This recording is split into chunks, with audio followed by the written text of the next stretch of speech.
Зуля, не болды? Сенің ақ көзің жасы құрғамайды екен? Қалай жыламайым мен, қалай жыламайым.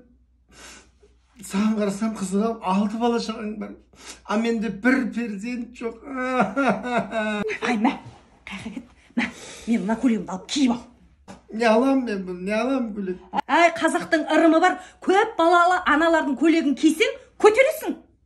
Да, ты что? Баяғыдан бері неге айтпағансың маған? Қайдан білейін мен? Киіп ал, киіп ал, киіп ал.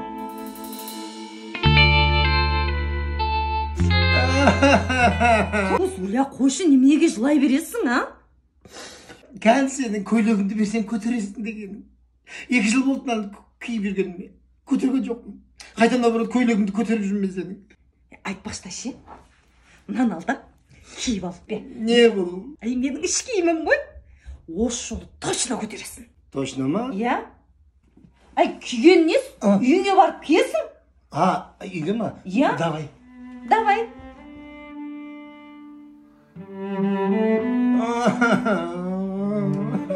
Зуля, болмады ма не?